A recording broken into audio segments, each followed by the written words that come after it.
Hello and welcome to Pods Like Us. I'm Martin Quibell, known to my friends as Marv, and this time I am talking with Joe Wisbey of the podcast show Beatles Books. Hi Joe, thanks for being here. How are you doing? Hi, Marv. I'm really good. Thank you so much for asking me. My pleasure. I'm looking forward to this. Good.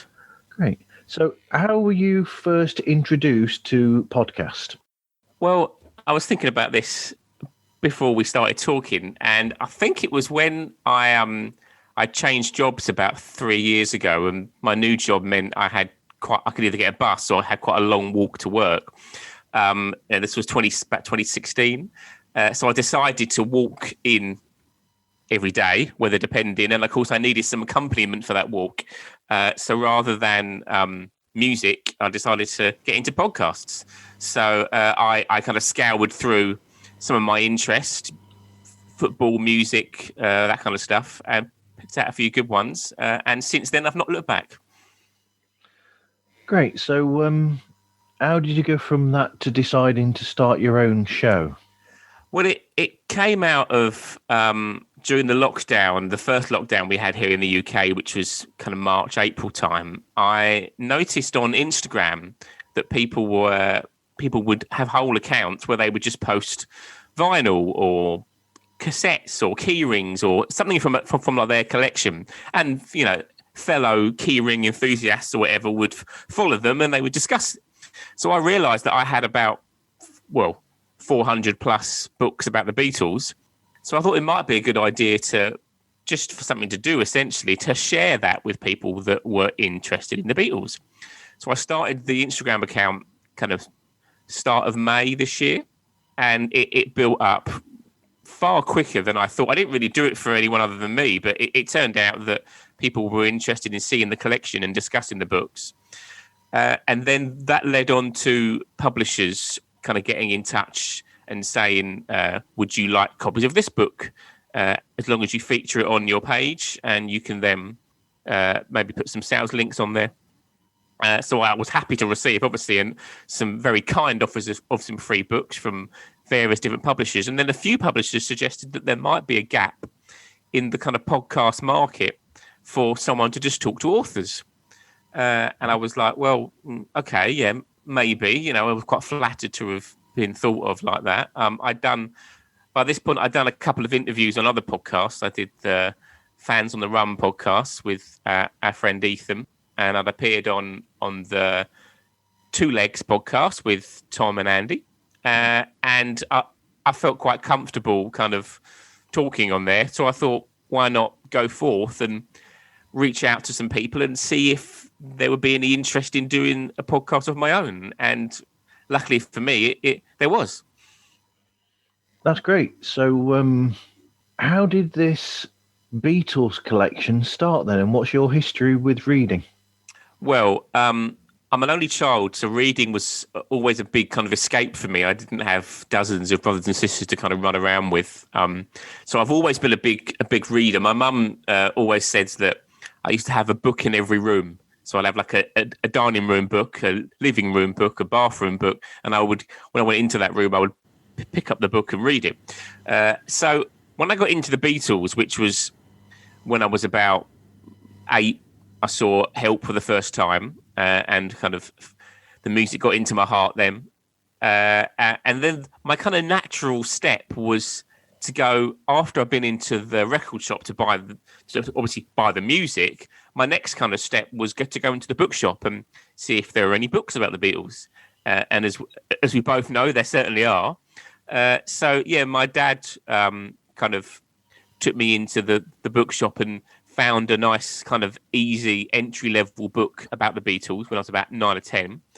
And then since then, obviously my collection's just grown. I just love the fact that I think I picked up quite early, really, when I was about kind of 13 or 14. There was just endless aspects of this story. It's just, in a way, it's just those 8 years that they're active. But obviously, there's so many books that have come out about the years before they were famous, after they were broken up, people that have come into contact with them. It's just an endless kind of river of books, which I from quite an early age, I found that quite interesting, and obviously now it's even more interesting.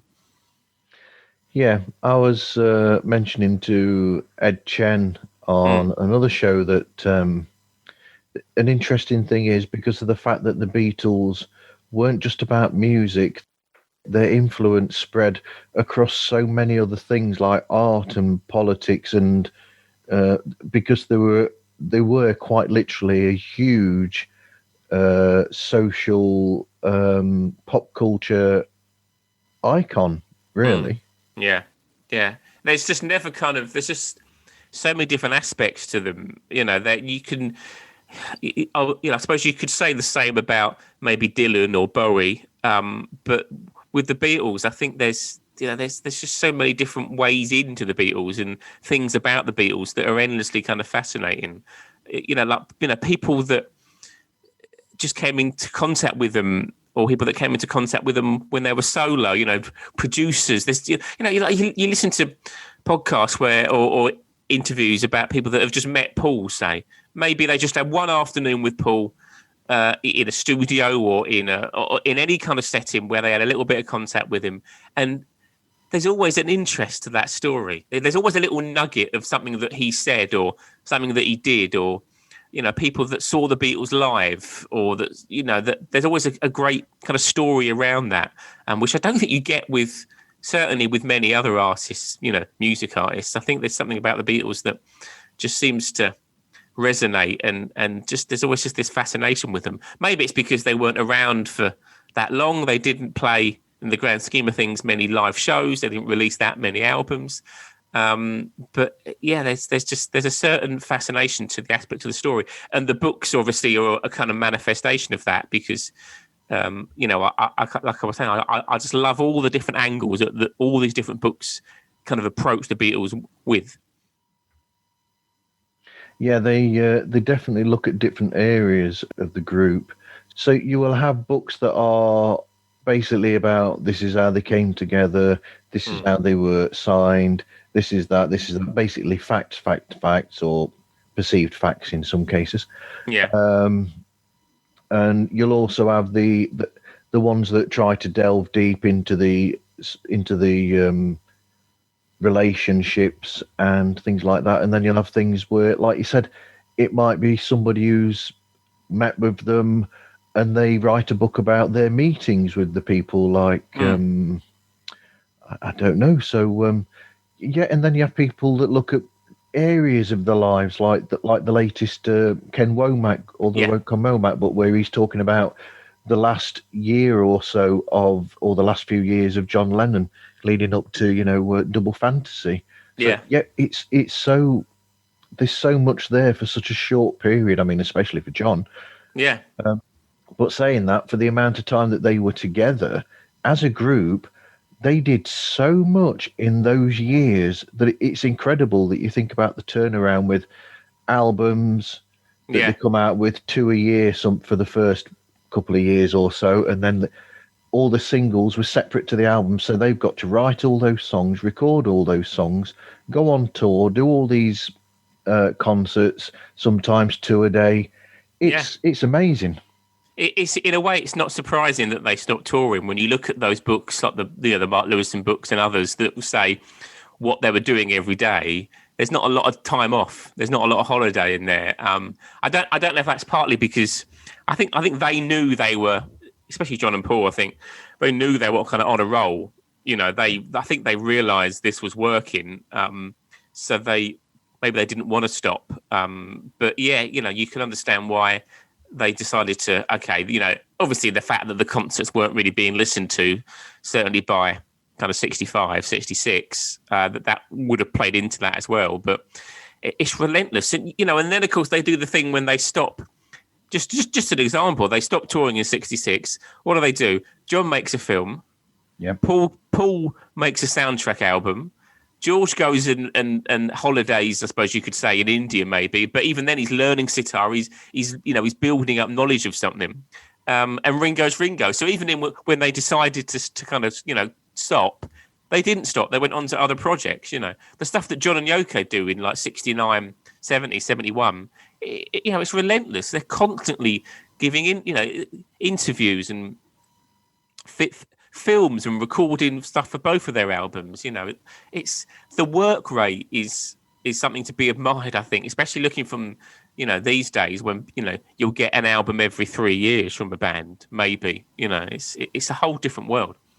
It is. I mean, even looking at a book like The Fantastic Revolution in the Head, you'll look in there and you'll see the recording dates for that, and you'll think, wow, they were recording for all that length of time, and then they'd have like a few days off there to go and do this, and then they'll be back doing this, that, and the other. And so you only had like a short period of time between, say, the White Album being finished, and then, we'll get back in and we'll do the Get Back sessions that became Let It Be, because that was a really short periods of time between all this. If you think they got the album out for Christmas, I think they finished recording it kind of end of October. Yeah. Did some limited promo maybe for it, and then when's the first day of the Twickenham? Like 3rd of January, 4th of January. Yeah, I mean, it's just. I know part of that was because Ringo had to go and do filming for Magic Christian, but you think you're the Beatles, you're still far and away the biggest band in the world. Maybe wait until after that, but they just, that wasn't in their kind of brain, was it? They couldn't quite understand that idea. No, but like I said to somebody else in another show, I mean, I think it was hardwired into them by them, which I think carried on into Paul's career for sure, because Paul relentlessly, up until recent years, he was always working himself. And you'd see in the Wings career where members of Wings would say that they were hardly ever out of the recording studio themselves. They were always doing stuff. So that's why you always find all this material by Wings, because they'll say, we went in then and we did this and this and this and this, and that stayed with Paul. Yeah. Maybe not the others so much, but even then, up until he retired, John does 5 albums in 5 years. George records pretty steadily up until Gone Troppo. You're looking at how many albums is there between 70 and 82? You're looking at about 6-7 albums. Yeah. Even Ringo was quite busy up until, if you think when's Rota Gravure, that's like 76. And before that's another 3 or 4 albums. So even through the 70s, the other 3 kept up that work rate. I think maybe that was just all they knew. Just make an album. That's true. Ringo I'd not thought about, because you've also got the fact that Ringo was doing his acting. Yes. And of course he was also doing drums for different people on different albums and projects that they were doing as well. So he'd work with Harry Nilsson, and he was on John's stuff and on some of George's, and he worked a lot as well, Ringo, during the 70s. Ringo really, I think, only slows down when the drinking starts properly. Obviously he did drink a lot through the 70s, as we know. But I think if you look at, through the 80s, that's when, Caveman is the last film, and that's 81. And then I think is it Old Wave? That's an album, I think that's 83. And then there's nothing until like the early 90s. But, that's still 10, 12 years worth of work. And that was Ringo, let alone the other 3, Yeah, I think he was in a few American miniseries over the 80s as well, was he? Like Princess Daisy? Well, yeah, Princess Daisy, where he plays the bisexual fashion designer. Not that I've seen that, but yeah. Well, I've seen his bits in it. Yeah, it's not all that. I wouldn't worry, Marv. No. Okay. I'll avoid that one then. Yeah. Mm-hmm. Okay, so how did you then go from that one book that you got when you were tiny to over 400 books in your collection? I think it's just, that's a good question. I don't quite know how it happened. I used to, as I was saying earlier before we start recording, I worked for HMV, which is a record shop in the UK, for about 10 years. So, of course, there I was surrounded by other people that loved music. Not necessarily the Beatles, obviously, but some of them did. But other people, even the customers, the people that still bought records and CDs, were people that loved music. So I think a little bit of that kind of fanned the flames a bit for my passion, because, if I just worked in somewhere that didn't maybe have surrounded by people that love music, maybe I wouldn't be so keen. But, I just had this kind of relentless search for knowledge about them. And also, because I kind of came of age in the 90s, that's when I think a lot of the really great Beatles books kind of come out, like Revolution in the Head, as you mentioned, and others. So I think reading, really great books like that excited me, and I wanted to try and find out, if I could find other books that were as good as that. That's obviously when, by the time you get to the late 80s, United, just when Mark Lewison's, work starts to become really well known. So I had the Beatles Chronicle and the recording sessions. Never got Beatles Live, which is one that I'm very, very upset about, because that's the first book that he wrote in the mid 80s, and that's really, really hard to get hold of now. So that's on my list still.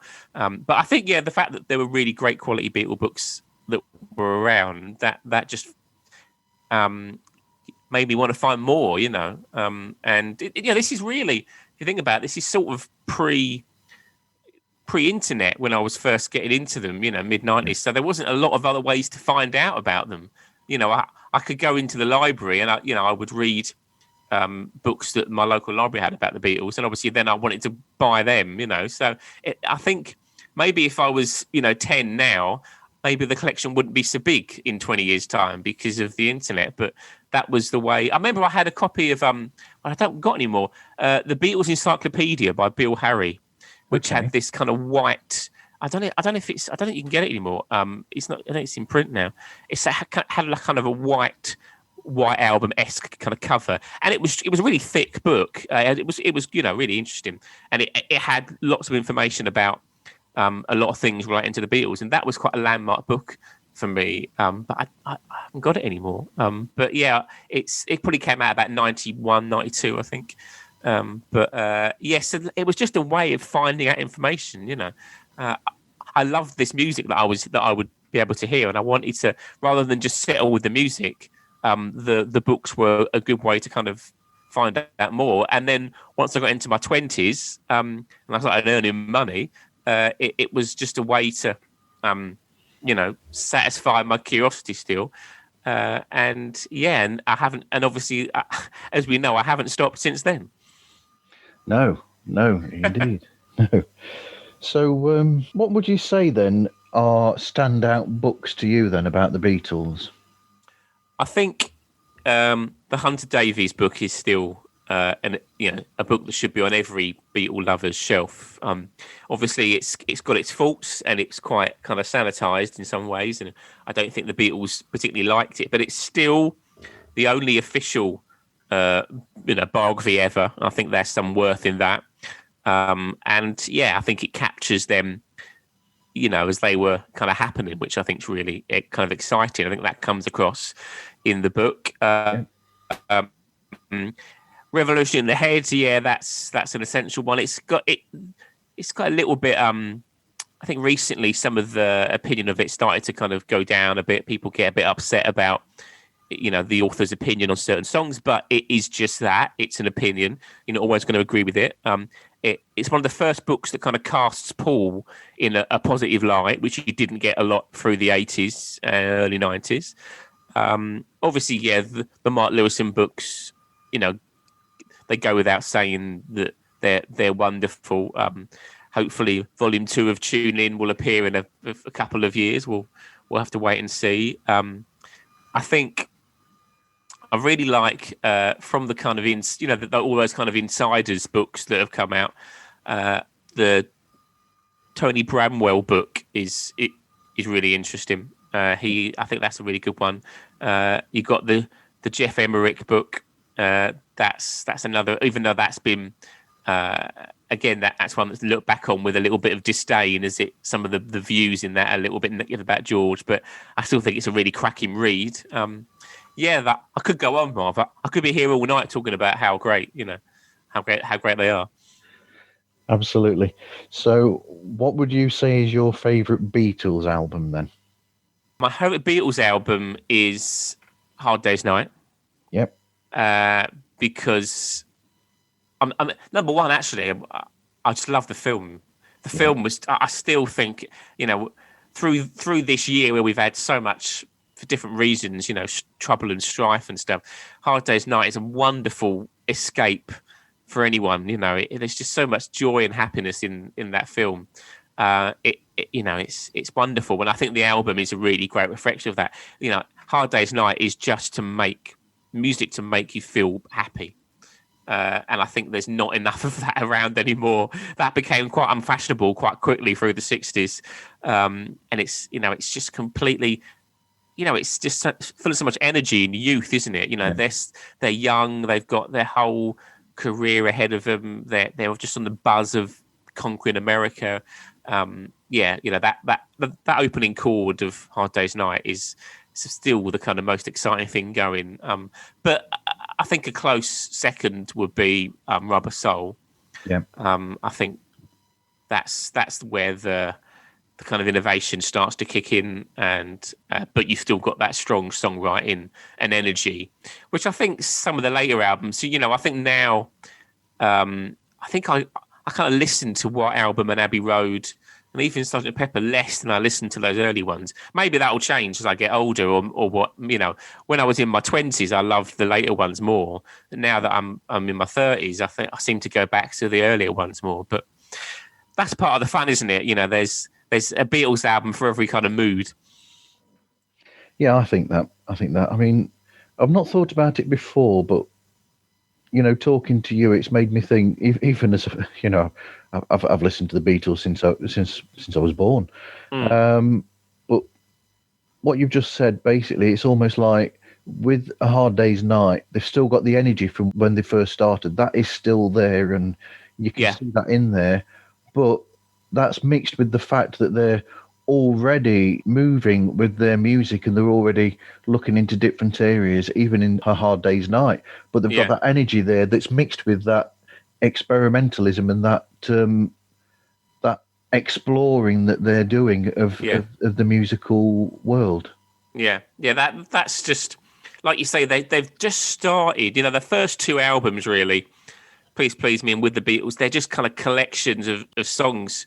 With Hard Day's Night, I think there's a little bit of a sense that they know that this is kind of going somewhere. It's quite a John heavy album, Hard Day's Night. I tend to kind of go with Paul as my favourite Beatle. But if you look at Paul's contributions to Hard Day's Night, you've got Can't Buy Me Love, and I love Things We Said Today. All great songs. But John really is the dominant figure in that. I think he was super focused at that point, which obviously I don't think he was quite as focused toward the Beatles as their career goes on. But yeah, you're right. They're just starting to kind of see the door is slightly ajar, isn't it, of all the kind of fun and games that were to come. But they've still got a little bit of that kind of Hamburg Cavern Club energy, which I think is still that's the most exciting thing going, really. It is. I think I remember hearing a quote from John before about Hard Day's Night, where he said that if Paul had written Yesterday sooner, which is on the Hard Day's Night album, I think John said that he would have actually have pushed for that being in the film if Paul had have written it on the lead up to the film or while the film was being done. Yeah. It's it's great. Hard Day's Night for me is the peak for me. Yeah. I'm just mentioning Yesterday as well because apparently one trivia fact is that. Go on. I know that it was one of John's favourites of Paul's, but I definitely know that it's Yoko Ono's favourite of Paul's because I sent her a question on Twitter at one point. How sometimes people do this, contact me. Oh yeah, I'll send you an answer. And right. I sent her a message and said to her, I said something along the lines of, I know this might seem a bit of a strange question, but what's your favourite song by Paul? And she said something like, "Oh, it has to be Yesterday, no question about it." Wow! So you got a reply from Yoko then, did you? So I got a reply from Yoko on Twitter, which was brilliant. Yeah. I bet it was. Yeah, that's great. It is. So you've said that your favourite Beatle then is Paul. Is that solo career as well, or? Yeah, definitely. Yeah. I think his solo career is far. Obviously, John. We don't know what he would have done, but I mean his solo career. His solo career actually in the last kind of 5 or 6 years, I've listened to as much as the Beatles. There's. And actually listen to the podcast, listen to, things like Two Legs and Paul or Nothing. And, they've inspired me to go deep and listen to, things like Back to the Egg or Press to Play. It's albums that aren't particularly well remembered, but actually there's some fantastic songs on all those albums. So I think, yeah, solo Paul for me is the best of the solo Beatles. Okay, so what's your knowledge like of the other Beatles music? You know, John's, Ringo's, and George's. Yeah, I'm pretty solid on those. I think with John's, I think John was the first solo Beatle that I got into on the back of the Beatles, because it was kind of like, we know the perception of John was obviously very positive through the 80s and the 90s after he'd been killed. So I think you were kind of told in the books and on magazines, whatever, oh well, John was the kind of guy. So I went and explored a lot of his solo music. And it's only really later, on the back of how much I like Flaming Pie, when I kind of got into Paul's music, and that kind of went on from there. So yeah, I'm pretty familiar with all of it. Okay, so here we go then. The $1 million question. Name your favourite album by each one of the 4 solo careers. Okay. I think the best Paul album, everyone says Ram, don't they? Ram's the kind of really fashionable one to say, and Ram is fantastic. I think, I do love Band on the Run. I think Band on the Run still is just wonderful. And I think, yeah, Band on the Run, I think is the best album that he did. For John, I would say Imagine. A lot of people like the first album, Plastic Ono Band. For me, just for my own personal listening pleasure, I'm not I don't get as much from that, because it's incredibly personal. It's quite harrowing. Some people quite like that. My own personality, I'm quite a bright and breezy kind of chap. So I'm not really interested in that. And there's not a huge amount going on musically, in the sense that it's just him, Ringo, and Klaus, which for some people that's why they love it, and I completely understand that. But yeah, Imagine for John, although Walls and Bridges is excellent as well, and doesn't always get mentioned. For George, Living in the Material World is fantastic. All Things Must Pass is good, but I think a bit overblown, quite badly produced. I think. But I understand why people like it. I love, even though it's not very fashionable, I love Cloud 9. So do I. It sounds so 80s now. It sounds quite dated in some respects, but I think the songs are great. I think he's having a good time. I think some of those late 70s, early 80s George albums, like Gone Troppo and Somewhere in England, he doesn't sound like he's having a lot of fun. He sounds like he's doing it because he feels like he has to. And obviously then he has to break and does things with handmade films, and then by the time he's got a bit of energy for Cloud 9, which I think really comes across. And Ringo is, probably the first proper album, which is just called Ringo from '73, is the best album. But I've got a lot of time. I don't know if you found this album or if you didn't even know this album. Time Takes Time. Yes. From '92, which is, I think that's really good. There's a couple of songs on there that are co-written by some of these guys from this band called Jellyfish. I don't know if you know that band. They I know Jellyfish, yeah, which are great. I love that. I love Jellyfish, and you can Weight of the World, which is the first single. I think that's fantastic. I think that's absolutely excellent, that song. And there's some really good songs on it, and I would listen to that more than I'd listen to Ringo, as in the Ringo album. And then the album that came after that, Goodnight Vienna, that's quite strong as well. But I think, do you know what? For all 4 of them, there's always something of interest on every album. Ringo's done this thing recently where he's released so many albums. Do you keep up to date with all Ringo's albums from the last 10 years? No, not incredibly. No. Okay. No. Okay. When did you stop with Ringo? Did you stop with that one in '90 with Time Takes Time? If I'm being honest, yes. Although I do have, I can't remember. I have some other stuff since then as well, but I can't remember. There's what a lot got after that. Yes, there is a lot. There's a lot. The one that came out in '98, Vertical Man. That's okay. I remember that one. Yeah, that's pretty good. But then after that, he just doesn't stop, and there's not it. I think there's a lot of quantity rather than quality. But yeah, definitely, Time Takes Time. To anyone that hasn't heard it, it's definitely worth a listen. There's about 4 or 5 really, really good songs on there. That seriously needs a reissue, that does, because that is a really good album. I don't know if that's... Yeah, I don't even know if it's available on CD or vinyl. I think it's not, is it? No. It's out of print, yeah. Right. Terrible. Okay, that should be out. I don't know if... I think some of those late 70s ones and early 80s ones are out of print of his as well. I'm surprised they've not kind of... Someone would buy... I mean, I would buy them, you know. I'm surprised that they aren't out there. I don't think you can get... I don't even think they're on streaming services. Some of them... Because I had a look... I was listening to another podcast and they were talking about Rotogravure from 76, and that's not on Apple Music. I don't know about Spotify, because I don't have Spotify. But yeah, there's definitely room out there for some Ringo reissues, definitely. Yeah, I know about Rotogravure because I was looking for it online, because there's a few songs on there that I really like on that album. You know, even the McCartney written one, Pure Gold, I quite like that one. Yeah, me too. And Cooking as well. I quite like that one, the John Lennon one, and yeah, Snookeroo. Snookeroo's good. Yeah, it's good. Yeah, the Elton John one. Yeah, the Eric Clapton one, is that This Be Called a Song? That's the one. Yeah. I mean, but no, you can't find it. But that puts me at odds with a few of the presenters of some of the Beatles-related podcasts, actually, because they talk down about Rotogravure, but everybody's different. Definitely.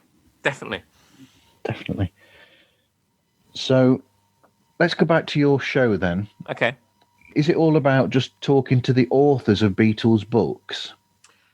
Yes, essentially that. Yeah, that's what I'm kind of looking to do. Obviously, I've got a couple of shows lined up, which will probably be out by the time this comes out. Where if an author if it's a really well known book, and an author is either passed away or not available to talk, I might find another kind of writer and speak to them about it. But in the main, yeah, I'll reach out obviously to an author and just try and get to understand why they've decided to add to this library, of which there's so many books already. You know, it's not like it's a book about something that no one knows about. I think it's quite an interesting kind of thought that these people would dedicate, you know, many years of their lives in some cases to writing about the Beatles. So yeah, that my focus is on the authors, and just to give the authors a chance to speak about the books, basically. So how do you get hold of these authors then? A combination of ways, really. Like I said, I'm lucky enough to have some kind of relationships with the publishers through the Instagram page. So oftentimes they'll put me in touch with an author, because obviously if it's a new book, especially, there is a promotional aspect. You know, this is especially at the moment where bookshops aren't always open, and certainly things like book launches aren't happening. So my show is a way for an author to promote. You know, I've got the Instagram page has got 4,000 followers. So there's quite a few people. That's the kind of captive audience of people that are interested in the Beatles and books. So sometimes the publisher will put me in touch, but often, as I know Tom and Andy said on your show about Two Legs, it's just a case of an email or a Facebook message. Yeah. There's a kind of an agent that works for quite a few Beatles authors. So I made contact with her, and she kind of has put me in touch with some of them. And it's good. Some of the authors, after I've done the interviews, I've carried on emailing and kind of chatting to. Not all of them, obviously, but sometimes it's nice to get a little kind of friendship even going. And obviously that bodes well for if their next book is about the Beatles, then they would, I'd be a better place to maybe speak to them again. So are there any actual standout shows that you've done so far that you've thought, wow? Yeah, there's been a few. I think I've got a lot of highlights, really. I think the show that I did with Ken Womack, which was the first episode that I released, was one of my favourites. That was when I didn't have any kind of form then at all, and Ken was really kind to come on and talk to me about his John Lennon in 1980 book. That was great. I had a good chat with Ken McNabb. his book about 1969 was kind of really gripping, and that was really good to talk with him. It's just I think almost all of them I've had a good time with. The interview I did with Graham Thompson about his George Harrison book, that was really excellent. Really good insight into George's kind of solo years and anthology and stuff, which was really good. So, and I've recorded quite a few. I'm going to be recording quite a few more over the next kind of few weeks. So hopefully they'll be just as good. That's great. Now, the next one is almost redundant, really, about asking how you do the research, because obviously you read the books and contact the people involved. Yeah. So what I do is obviously I'll make sure that I've read the book. I'll then do I'll sit down and write about maybe 10 questions. I like to keep to an hour to an hour and a half. I'm not one of these people that will have the kind of 2.5, 3 hour podcasts. That's not what I'm about. I understand the appeal of those and to go deep, and I do like to get in good detail with people.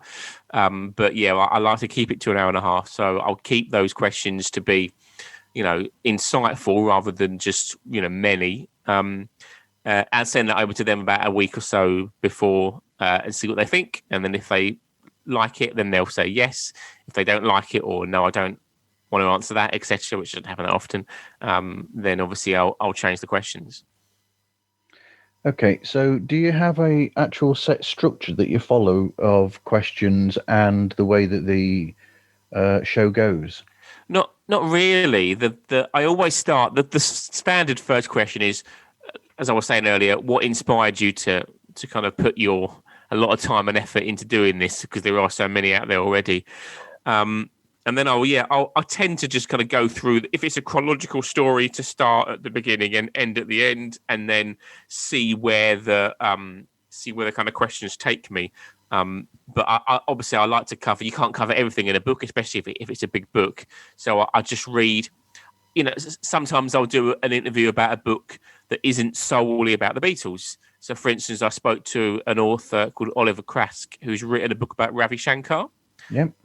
Who obviously wasn't in the Beatles, but had a lifelong friendship with George, and obviously, knew the other Beatles and influenced the Beatles' music, etc. So that interview, it's a massive book. I don't know if you've seen it. It's called Indian Sun, and Ravi lived a very long life and a very full life. Therefore, the book is very long. He did. So I obviously I just focused on that kind of 60s period and Ravi and George. However, if it's a book that is just about either one of the Beatles or the Beatles themselves, then I'll try and cover all the kind of the most interesting parts of the book for me. Yeah, that's good, because like you said, you've gone through the book, so there's certain bits in the books that have that you've felt attached to, and they're the questions that you'll base it on, which shows then to the author that you've actually put the time in to read it. So that makes you more, or makes the author happier to talk to you, because you've actually done that.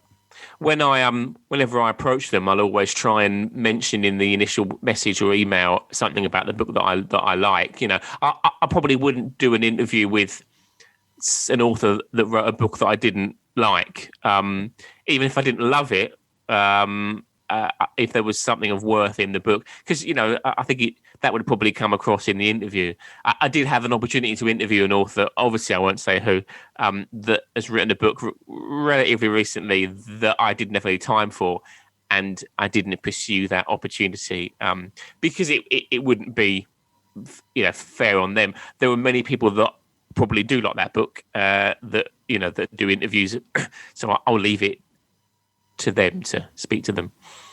Yeah. The only book I've got about Ravi, out of interest, would be his autobiography, Ragamala. Yes, so this Oliver Crask, he worked on that book. Okay. He wrote that with Ravi. That was like late 90s, wasn't it, I think? And then obviously kept up a friendship with Ravi right the way through until he died, which is only like 2012. It was not that long ago, really. And then decided after some years, he had a good relationship with Ravi's daughters and family, decided to write the book So I mean, if you've got that, you would definitely get a lot from this book. I would recommend you having a little look at that, Marv. Wow, I'm gonna have a look for that. Indian Sun, yeah. Yep. If this episode was going out before Christmas, I'd say, there you go, somebody buy me that for Christmas. But it won't be so. But it won't be. So that's a shame. So the music that you have for your show, how did you get hold of that? Not a very exciting story, unfortunately. I just looked on, obviously there are websites where you can get free music for things like podcasts. I wanted to have a lot of people that do Beatles podcasts, they'll get people that they know to, write a little bit of music that sounds quite Beatlesque, and that makes perfect sense. Yeah. For me personally, obviously, I'm not a musician. I don't really know many musicians. I wanted just a nice, relaxing, kind of calm, because I'm not a shouter. I'm not, Howard Stern. I'm not that kind of area. My podcast is just what I like to think of as an intelligent, kind of, laid back chat. So I wanted just a nice piece of music that would kind of get that mood going. I think it's important to have music. I do think that's a good way in. I only do, it's about 15 seconds. On the first show, the Ken Wombat show, I first did it, I had 30 seconds and I felt like that was a little bit long. So I just cut it down 15 seconds just to get people into that little mood of chat. And the piece of music randomly is called Paul's Tears. Okay. So I thought I've got to have it. I spent about not that long, about an hour probably going through a few bits of music on these websites. That was just the best one. And when it was called Paul's Tears, I thought I've got to have it. Yeah, mine. I spent hours and hours trawling through, because my music, both front and end, they're me. Okay. And I did that. And right. So initially leading up to getting the show ready, I thought, I've got to knuckle down and come up with some music, and something new for the show. So I got out like the acoustic guitar and the acoustic bass and whatever. I thought, I'll do something nice and acoustic to the sound of No, didn't like the sound of that when I tried to edit that into one of the shows. Right. No, I don't like that. And then I tried something else. That didn't work either. A bit synthy, almost going McCartney 2-esque. Right. I thought, no, that doesn't work either. And kept trying. I think I tried 3 or 4 bits. Didn't work. And then I thought, I'll trawl through what I've done already, because of my own music, because I've done lots of music. Right. And ended up actually picking 2 bits from years and years ago. Right. But I thought, well, they work. And so, yeah. You just kind of know, don't you? I played it on the first episode that I did when I started to edit together, and it was just a nice little kind of acoustic slide guitar piece of music, and it just sets the tone quite nicely, I think. I think you need a nice introduction, or even if it's only like that, you need something, because in a way I find it strange when you start a podcast and they're suddenly talking and you're like, there's no introduction to the show or anything. You're just in the conversation, and they're weird, strange podcasts. Yeah, you feel a bit like you're like eavesdropping on someone. You need a little bit of an intro, even if they just start with "Hello, welcome to the whatever show." You just need that little bit of. It's part of your kind of identity as a podcast too, isn't it? It is. I mean, we're British, so we would understand this, and I'm sure other Brits would. It's a bit like if you put Radio 2 on, you'll always expect in the afternoon at 2:00. Steve, right in the afternoon. You'd have the tune. So even on the radio, they've got an introductory tune. Yeah. And it's just natural that you'd have that sort of thing, really. Yeah, definitely. It's great TV themes or whatever from straight away whenever you hear bits of music, that's where you're going to go. I'm going to be in whatever Albert Square for the next half an hour. So that all fits with that. So. Yeah, or there'll be a black van with a red stripe across it, or or a black Trans Am with a red light that goes across. Exactly. Okay, so how do you actually record your show and then edit it? Well, again, not too scientific. So Zoom, I think, is by far the best. I think it's so simple. I'm quite lucky. I've got a nice space that I can record in. I've just got quite a basic mic, which I probably will look to upgrade the mic going forward. I do the Zoom chat with the author, and then I will go away and write a little intro, which I obviously will record separately and edit on. I don't like to do the intro when the author's there listening. I did that once. I found that a bit nerve-wracking, and also it's a bit of a waste of their time. I'm a big believer that time is what they're giving up, because they're not going anywhere. I'm not asking them to meet me in the pub or anything. They're all at home, but that their time, they've got families and other stuff to think about. So the time is what is the gift that they're giving me. So if I can save on a few minutes of that, of me jabbering away, then I will do. And then, I just use Audacity to edit. I'm a little bit... editing is where I spend quite a lot of time. I'll just edit out ums and ahs, which I do quite a lot of. And sometimes if the author will take a little bit of time to answer, I try and make it the smoothest listening experience possible for the listener. They're not, going to be interested in people umming and ahhing and coughing and spluttering or whatever. So I'll spend a little bit of time doing that, and then at the end I'll edit that together with that little bit of music that we were just talking about, and then Bob's your uncle. There's your podcast. Brilliant.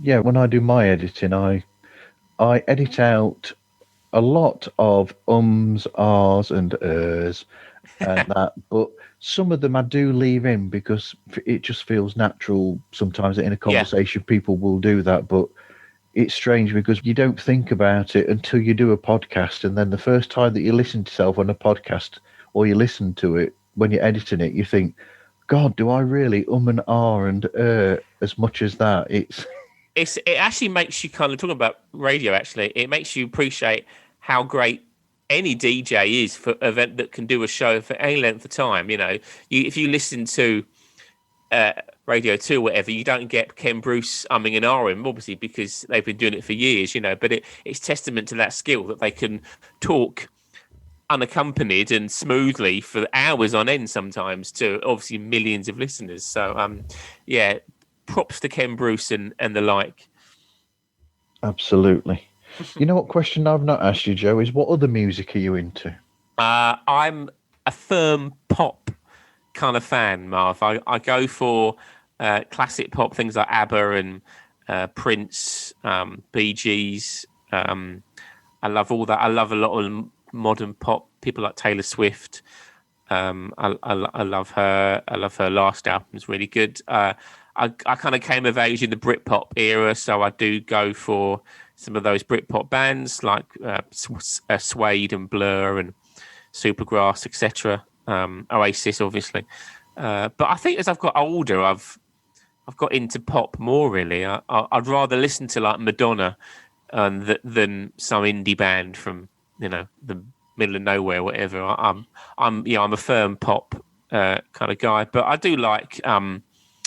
What else do I like? It's a good question. I like elements of like some hip hop, some UK hip hop, some chilled out stuff, not the bitches and hoes type stuff, obviously. But I like other 60s stuff, Kinks, Who, Stones.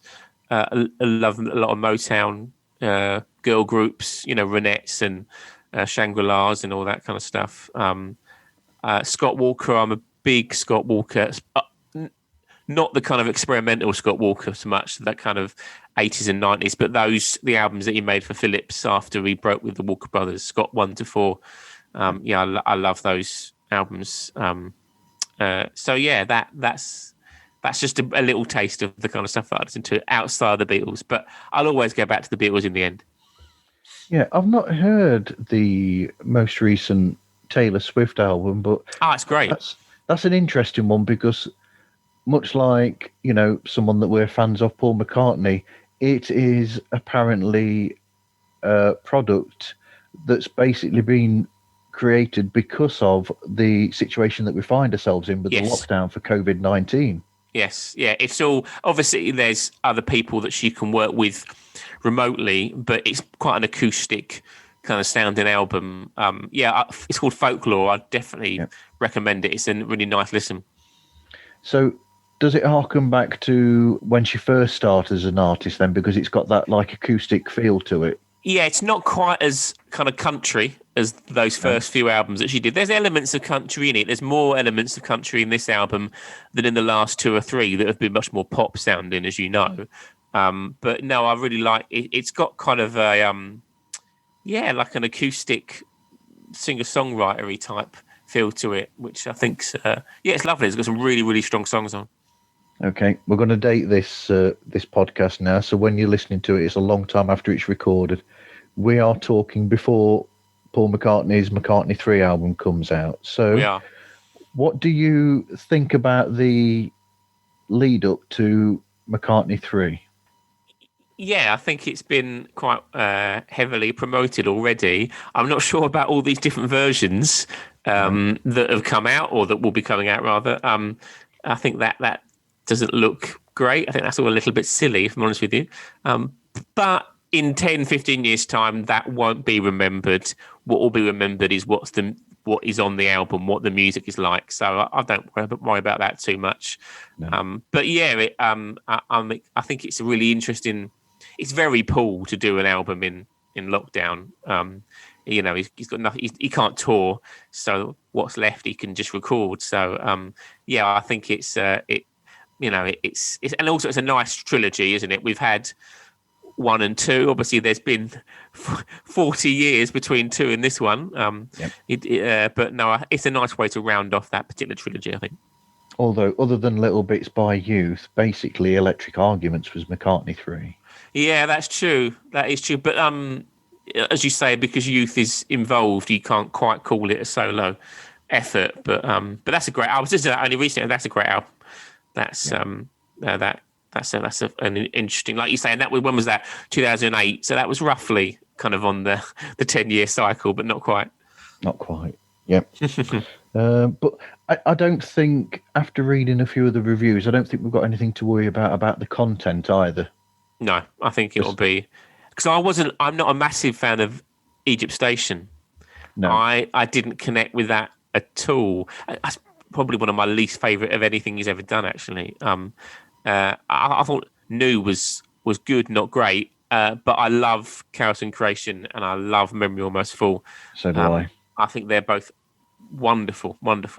But yeah, Egypt Station, not so much. But yeah, I think this, he's back to basics, which I think that's sometimes where he operates best, is when he can just go with the flow. Like McCartney 1 and McCartney 2, which obviously have got their own back to basics kind of sound.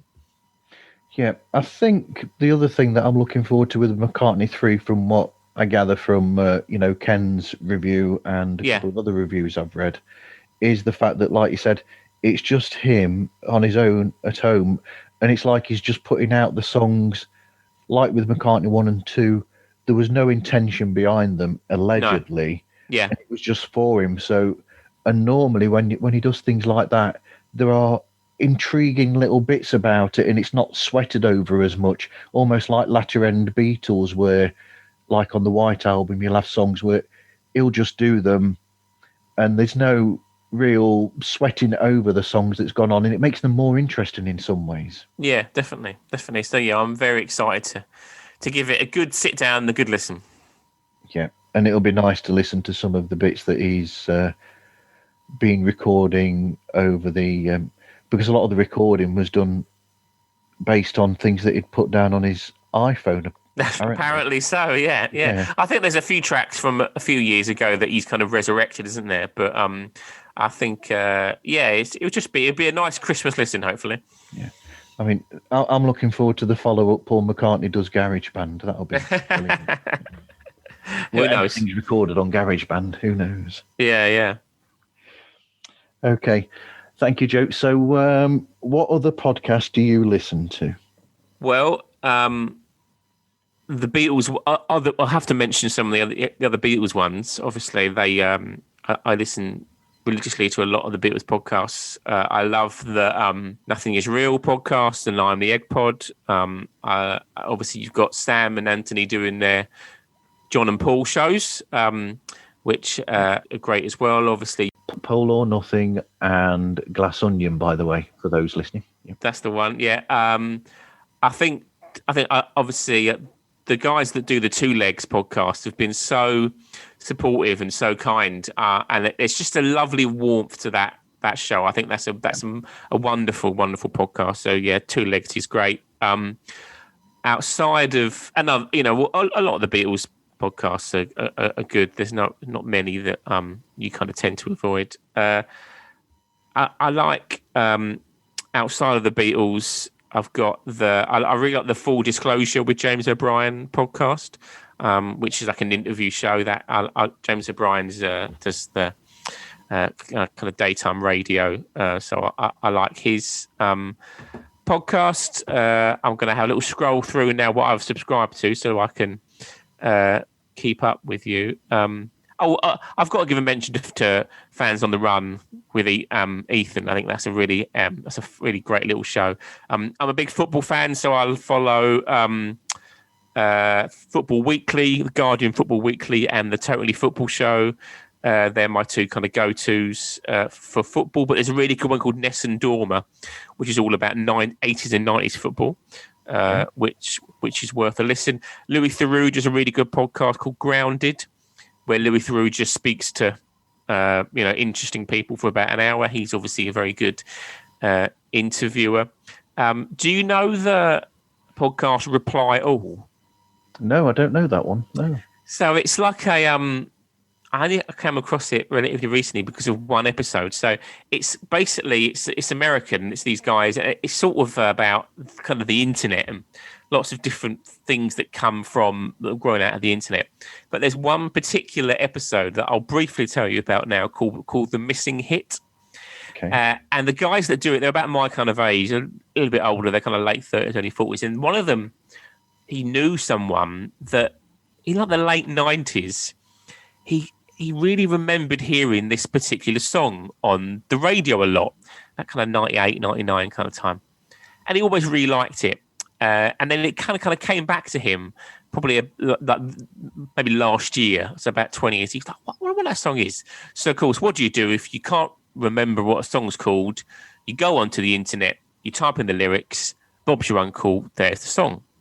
So he did this. He had quite a Bare Naked Ladies kind of sound to it. Do you remember the Bare Naked Ladies? I do, yeah. So it had that kind of sound to it. So he typed in the lyrics, and there was nothing there. There was literally nothing on the whole internet. He was like, this is a bit weird. All he could find was a comment on a message board somewhere from 7 or 8 years ago where someone had asked the same question. Does anyone remember this song? And had actually managed to recall some of the lyrics. So this guy becomes slightly obsessed with trying to find out. He was like, did I dream this? Was this real? I've got really vivid memories of hearing this an awful lot on his kind of local radio station in, I think it's Arizona. I can't remember the part of America, but it's somewhere like that. So what he does is he speaks to the guy that does the podcast, and this guy that does the podcast arranges for a band to record this song. So this guy, you hear this guy in the room going, when it goes da, da, da, da, da, da, da, da, like this, and get someone to do the lyrics. So then he kind of hawks around this recording that he's got, trying to find, he speaks to journalists, to people that ran the radio stations in that time, and tries to find out whether or not this song is real or whether or not he completely dreamt it. I won't spoil it for you by telling you what the outcome is, but it's absolutely gripping. So yeah, the episode is called The Missing Hit, and the podcast is called Reply All. Okay, that reminds me when I saw the completely changing conversation here or everything, but it reminds me when I watched on Netflix Searching for the Sugar Man, I think it's called. Oh yeah, I've seen that. You've seen that? Yeah. And I had no knowledge whatsoever going into that, and that film was just so fantastic when you find out, I don't want to give it away for anybody that's not seen it, but it's just a great documentary. Yeah, beautiful, really lovely film. Yeah. Recommend it, heartily recommend it. So do I. So what advice would you give to people starting out in podcasting then, Joe? Well, as someone that's only been doing it for kind of 4 or 5 months myself, I think the main thing would be work out what it is you want to do and try not to deviate too much from that. Don't, obviously, look to expand and develop it, but try and be focused on what you're doing, and get an idea of what kind of area, what kind of direction you want the show to go in. Don't let it worry you too much. It's not life or death. It's only a part of your life. But work hard at it. Don't just do it half-heartedly. I managed to get. I got one of my friends who happens to be a graphic designer to design the little symbol that I've got, the little artwork that I've got for the podcast. So things like that. If you're going to do it, do put a little bit of time and effort into it, but don't let it kind of dominate everything. Okay, thank you very much. And how can people get hold of you, Joe? Well, you can follow my extensive collection of Beatles books on Instagram with the account @BooksBeatles. I'm also on Twitter @BooksBeatles with the same account. So if you wanted to email me or message me, there's links on both of those social media platforms. Okay. As an aside, when you started the Instagram and all these accounts, why did you pick to go Books Beatles as opposed to Beatles Books? Because Beatles Books was already taken. Oh, right, okay. That's a very easy answer. Yeah, someone got there first, unfortunately. But the Instagram page has been like, I think that's really helped launching the podcast. I'm questioning because by that point I had about 2,000 followers, so I kind of advertised it on there. So I think if I didn't have that, talking about advice, maybe if you can get a little bit of what's the word, momentum, maybe. Like there's a podcast that's on which by the time this comes out might be out, but it's called Winter of Discontent Pod. And it's all about the January 1969 sessions, and it isn't going to be out until kind of January. But the Instagram page was launched, I think, in May, July kind of time. So I think, I mean, I was going to ask, did you find me on the podcasting or through Instagram? How did you kind of find me first? I found you on Instagram first. Right. Okay. There you go. It just showed up as you might be interested in this, and I looked and I thought, yep, I'm absolutely interested in this because I've got quite a few. I've nowhere near as many as you. Right. But I must have, crikey, probably 50, 60 books about the Beatles, if not more. Yeah. Because I've even got Wings books like the Back to the Egg book that right, nice. The music in it, and what else have I got? I've got all sorts. I think I've got the Wings at the Speed of Sound book as well. Oh, nice. Okay. A lot of those early 70s or mid 70s. 70s books are really interesting, actually. Andy, that does Two Legs, he's a big fan of those because he says they kind of capture the time really well. Whereas obviously all the books that have come out, after John dies, you've got a bit of a kind of different aspect, a little bit different slant on stuff. But yeah, no, Instagram was really helpful, and I love. It's kind of like two kind of jobs. The podcast is one job, and then the Instagram page is another job. Because obviously, I do discussions about books on there, and we do, discuss forthcoming books. Good to have chats with authors on there, even. So yeah, Instagram was really helpful when launching the podcast for me. Yeah, and sort of carrying on with the idea of books, just quickly, I'll say that I really hope that one day they'll release another book of Linda's photographs, and I'm looking forward to private photographs that she's taken of the Lennons in the 70s. That would be really nice. That'd be great. That's a big holy grail, isn't it? It is. I think there's a Pattie Boyd book coming out March, April time next year, which is similar, like a photo book. So hopefully there'll be some good books some good photos in there. Maybe I'll have her on the show. Who knows? I've got that pre-ordered. Hey, wouldn't that be good? That'd be good having Patty on. Yeah, I don't know. Or the problem with doing that is it's a photo book, so I'd have to do a video, wouldn't I? Really, it wouldn't really. Maybe not. I don't know. But hey, if you don't ask, you don't get, do you? That's so true. Anyway, Joe, thank you very much again for being here and talking with me. My pleasure, Marv. It's been a real pleasure. Thank you.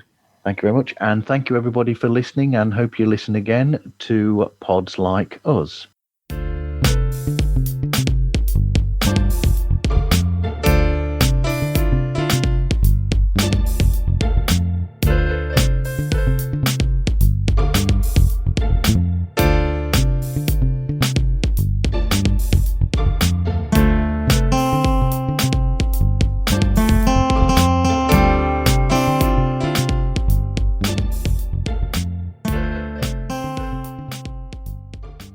Hello. Hi, Marv. Hey, Joe. How you doing? I'm doing good. How are you doing? Not bad. Not bad. Can you hear me okay? I can hear you fine. Yeah. Yeah. Loud and clear. Good stuff. I have had a couple of issues with this mic when I've recently where it's kind of cut out. So if that happens, it seems to be fixed if I log back in again. But I'm sure it'll be fine. But I just thought I'd warn you straight away. We'll see how we get on. Eh? We'll be fine. We'll be fine. I promise. We'll be fine. Yes. Yeah. So, how have you been? You've been busy already? Nothing exciting. No, staying home, staying safe, and all that. So, I'm good. I've been enjoying your pods. I've been listening to a few. I listened to the Beatles related ones. They were really interesting. Cool. That's good. Well, I sort of expected that they'd be the ones that a few of my friends would go towards, I suppose. Yeah. Have you enjoyed it so far doing it?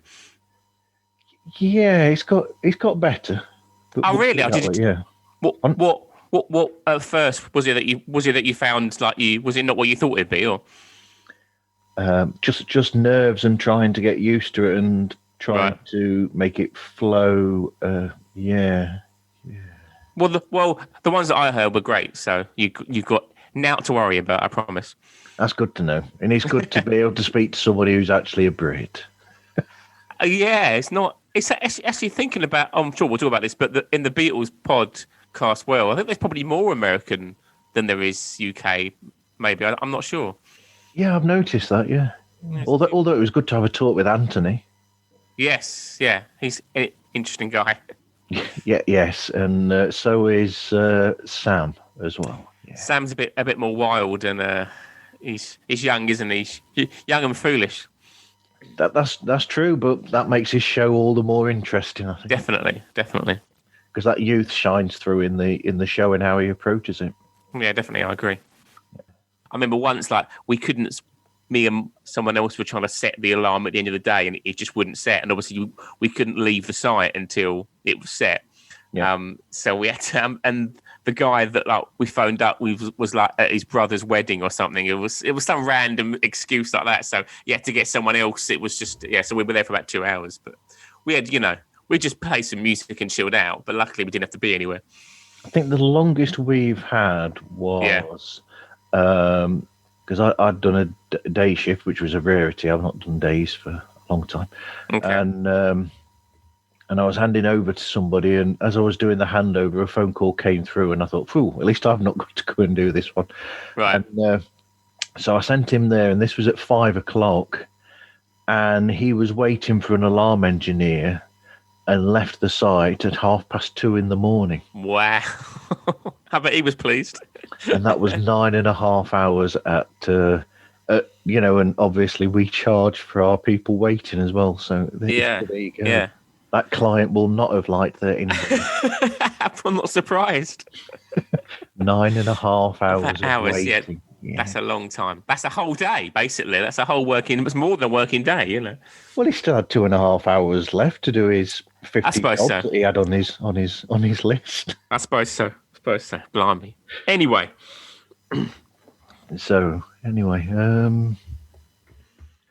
Right. Suppose we'll get to it then, I suppose. Sounds good. I'm ready when you are, Marv. Okay, Joe. All How good? do you think that was? That was great. That was fantastic. Yeah, that was really nice. Yeah. I can get bits together, and and I don't know whether to use that bit as an outtake or not. What, the advertising? What made you say advertising? I don't know. I really don't know. Very strange. Well, there's a smile for a Wednesday evening, isn't there? There is. That's true. That is true. Okay, cool. Let me know when it's going to go out, start of next year or whatever, and I'll shout about it on Instagram and on Twitter. Yep, I've just written on my note thing to make sure that it doesn't go out until after January, so that so that it goes out after that episode. All right, perfect. You're on about. Yeah, that's great. Cool. Okay. Cool. Thanks, Marv. That's fine. No problem. I don't know. Yeah, I'm happy with that. I think. Yeah, that's good. That's good. Yeah, I will keep listening. Don't worry. Yes. Have you listened to all of mine yet, or are you still catching up on mine? I'm still catching up with yours and quite a few other people's. I think I've listened to 3 or 4 episodes of yours, including the one with Ken. Yeah, you said that you did. I saw on Instagram you did the Paul Denoyer one. Yeah. That's the fourth one. So there's 7. So you got 3 more to kind of catch up on. That's it. Well, I've not got that many to catch up on then. Not like Sam's. No, and also Sam's are about 2 hours, 3 hours, aren't they? So they're a bit more of a commitment. Yeah, I'm behind on Ethan's show as well. Oh, there's a lot of those as well. Blimey, Ethan is quite a workhorse with podcasting. Yeah, I know. I don't know. Maybe it's because he's young. He's got all the energy still, isn't he? So that's it. Yeah, it'll go eventually. It will, definitely. Anyway, thanks, Marv. It's been really nice chatting to you. Okay, Joe. Thanks a lot. You take care. And you, mate. Bye-bye. Bye. So, what advice would you give to people starting out in advertising then, Joe? In advertising? Oh, advertising.